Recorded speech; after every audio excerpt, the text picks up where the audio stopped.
이제 또 S&P 500 또 신규 편입을 한번 좀 기대해 볼 수 있는 네, 시점인데요. 물론 아직 이제 발표하려면 조금 시간이 남았는데, 뱅크 오브 아메리카는 이번에 또 한번 새롭게 좀 몇몇 기업들 좀 편입될 수 있는 기업들 있을 것 같다라고 하면서 후보를 4기업 정도 이렇게 선정을 했습니다. 일단은 S&P 500 그래도 편입 조건 같은 거 좀 간단히 살펴보면은, 일단 첫 번째로 기업 규모 당연히 좀 커야겠죠. 그래도 이 뭐 스파이 같은 경우는 AUM이 한 6천억 달러, 엄청나게 정말 전 세계적으로 이런 큰 규모의 대형 자금들이 들어오게 될 텐데, 그것을 좀 받아들일 수 있는 기업 규모, 그리고 당연히 미국을 좀 대표하는 500개 기업이니까 그것과 그 규모와 그에 맞는 유동성을 갖춰야 되고요.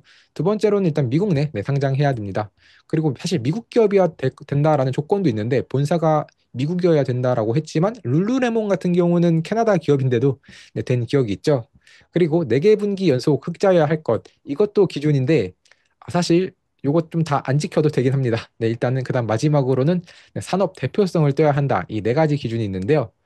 지난번에 그 과거의 코로나 시절 때는 그 모더나가 4개 분기 흑자가 아니었는데도 S&P 500에 편입이 됐고요.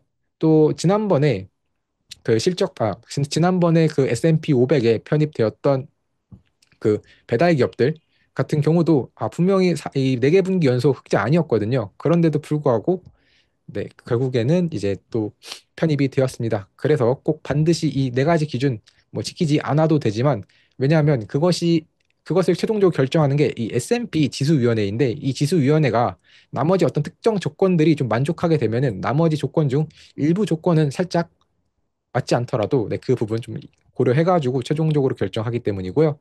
그럼 먼저 첫 번째로 살펴볼 이 편입 후보, 바로 로빈후드입니다. 네, 일단 기업 규모 632억 달러 굉장히 크죠. 그리고 이 기업은 6개 분기 흑자를 유지하고 있는 만큼 네, 기존의 조건인 그 4개 분기 연속 흑자 기준도 맞췄습니다. 그리고 사실 로빈후드 같은 경우는 이제 결국에 이 약간 좀 핀테크스러운 모습, 그리고 암호화폐에서도 좋은 영향을 가지고 있고요. 또 이번에 또 비트스탬프라는 기업도 이번 인수를 하면서, 이 비트스탬프가 결국 암호화폐 거래 플랫폼인데, 이런 플랫폼까지 인수를 하면서 이제 이번에 만약에 S&P 500에 좀 편입이 된다면 결국 이 코인베이스와 함께 좀 어떻게 보면 가상화폐 시장이 계속 커지는 만큼 그 시장을 좀 대표할 수 있는 기업이 될 것으로 보이고요. 또 만약에 로빈후드가 이 S&P 500에 편입이 되면은 주가가 조금은 다른 후보들보다 좀 더 크게 오를 수도 있는 네, 이유가 있는데, 이 기업 같은 경우는 S&P 400에 편입되어 있지 않습니다. 그 원래 막 S&P 400 같은 경우는 이제 S&P 500보다 약간 작은 기업들이 편입되어 있는 그 지수이고, 사실 그 지수도 결국 추종하는 ETF가 있어서 자금이 들어오거든요. 근데 로빈후드는 그렇지는 않기 때문에 결국 한 번에 S&P 500 자금만 들어오겠죠. 기존의 S&P 뭐 400에 있다가 500으로 가는 기업은 400에 있는 자금은 좀 빠지고 500에 있는 자금이 들어오는 건데, 이거는 그냥 400에 있는 자금이 아예 없기 때문에 그냥 500에 있는 자금들이 추가적으로 들어온다라는 측면에서 네, 좀 주가 크게 상승할 여력이 있습니다. 그리고 이제 두 번째는 이제 인터랙티브 브로커스인데요. 이 약간 좀 주식 거래 플랫폼이고, 동시에 이 기업도 이제 암호화폐까지 네, 거래할 수 있는 이제 인터넷 거래 중개 사이트라고 보시면 좋을 같습니다. 이 기업은 이제 이 뱅크 오브 아메리카가 생각하기에 S&P 400에서 500으로 이렇게 올라가는 기업이 있다면 그 기업은 바로 인터랙티브 브로커스가 될 것이다라고 평가를 할 만큼 이제 두 번째로 유력한 기업으로 봐주시면 좋겠습니다. 일단 첫 번째로 가장 유력했던 기업은 앞서 살펴본 로빈후드고요. 이 기업은 두 번째로 이제 유력한데, 일단은 시총이 한 870억 달러로, 일단 뭐 마켓캡으로만 봐도 거의 한화 기준 한 100조가 넘는 굉장히 거대한 기업일 만큼 사실 뭐 충분히 들어갈 수 있겠고, 또 반대로 이제 그러면 S&P 이렇게 500으로 누군가가 올라가면은 내려갈 수 있는 기업도 있는데, 네, 뱅크 오브 아메리카는 네, 한 인베스코가 좀 내려갈 수 있겠다라고 했습니다. 왜냐면 인베스코가 그래도 시가총액이 한 64억 달러 정도로 좀 크지 않고, 또 금융 섹터이다 보니까 좀 대안이 될 수 있기 때문인데요. 그러면 이제 세 번째로 또 살펴볼 후보.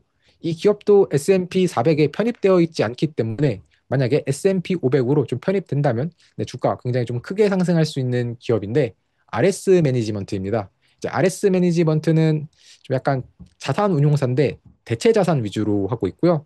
주로 뭐 사모펀드, 부동산 아니면 인프라 투자를 좀 주력으로 하고 있는 기업입니다. 일단 이 기업 뭐 주가를 살펴보려고 한 건 아니었지만, 네, 주가 아직까지 좀 고점이 좀 많이 남았네요. 네, 그렇지만 이제 만약에 정말 S&P 500이 편입이 된다면 사실 다시 한번 크게 좀 상승할 수도 있는 만큼, 네, 과연 이제 어떤 식으로 이 RS 매니지먼트도 이렇게 S&P 500이 많이 편입된다면 어떤 식으로 주가 움직임 보일지 한번 살펴보시면 좋을 것 같고요.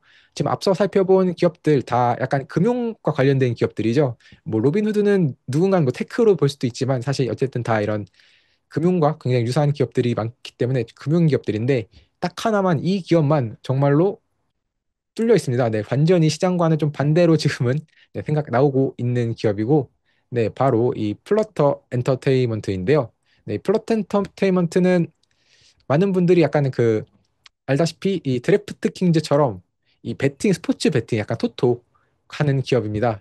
네, 최근에 이 스포츠 베팅과 관련해서는 네, 미국 이런 주 정부 차원에서 이렇게 수수료가 좀 올라가는 이슈가 있었다 보니까 최근에 이 스포츠 베팅 기업들 좀 좋지 않은 모습 많이 보였는데, 아, 네, 이번에 과연 이 플러터 엔터테인먼트가 정말 올라갈 수 있을지 살펴보면 좋을 것 같고요. 또 이런 사실 이런 스포츠 베팅 산업 같은 경우도 어쨌든 미국에서 합법화한 산업이고, 네, 계속 커가다 보니까 이런 산업을 또 대표할 기업 하나쯤은 또 필요하긴 하거든요. 그래서 이 기업도 이제 이렇게 좀 S&P 500으로 올라갈 수 있는 네, 주요 후보 중 하나라는 거 네, 말씀드리도록 하겠고요. 혹시나 나중에 또 이제 S&P 500에서 편출될 수 있는 기업 후보들도 만약에 조금 더 시장에서 많이 나오게 된다면 네, 그때는 그런 기업들도 네, 같이 한번 네, 소개시켜 드리도록 하겠습니다.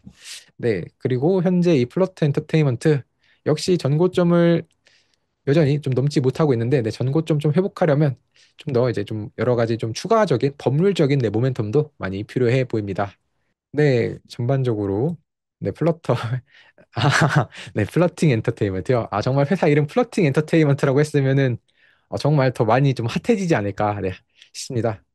그 드래프트 킹즈가 생각보다 그 시가총액이 좀 낮죠. 그 약간 그다지 크진 않은데 드래프트 킹즈의 시가총액을 살펴보면은 한 100억 달러가 조금 좀 약간 더 넘네요. 근데 170억 달러 정도 되는데, 네, 플러트 엔터테인먼트는 훨씬 큽니다. 그 플러트 엔터테인먼트는 그 현재 네, 한 436억 달러거든요. 네, 아, 같이 보면 좋을 것 같네요. 네, 그러면 드래프트 킹즈, 네, 드래프트 킹즈도 사실 주가가 최근에 좀 좋지 않은 모습 보이고 있는데, 드래프트 킹즈 같은 경우는 네, 시가총액 이렇게 300, 굉장히 크네요. 네, 300억 달러가 좀 넘는 모습인데요. 그렇지만 이제 플러터 엔터테인먼트는 뭐가 약간 숫자가 좀 잘못 찍힌 것 같지만 네, 436억 달러입니다. 네, 그래서 굉장히 주가가 지금 현재 이제 굉장히 이렇게 드래프트 킹즈 그리고 플러터 엔터테인먼트가 있는데, 여기 이 중에서도 플러터 엔터테인먼트가 이 기업이 더 크다 보니까 네, 일단 드래프트 킹즈보다는 플러터 엔터테인먼트를 네, 더 우선적으로 네, 생각하고 있습니다.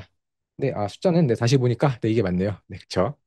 그러면 이제 전체적으로 과연 이제 S&P 500 사실 과거에도 좀 약간 예상치를 좀 벗어나는 선택지가 많았습니다. 원래 코인베이스가 물론 지금은 S&P 500에 편입됐지만 사실 이제 지난번 이거는 약간 좀 정규적으로 편입된 게 아니라 다른 기업이 인수되면서 남는 자리에 코인베이스가 들어간 거다 보니까 이 정규 편입에서는 코인베이스가 한번 실패했거든요.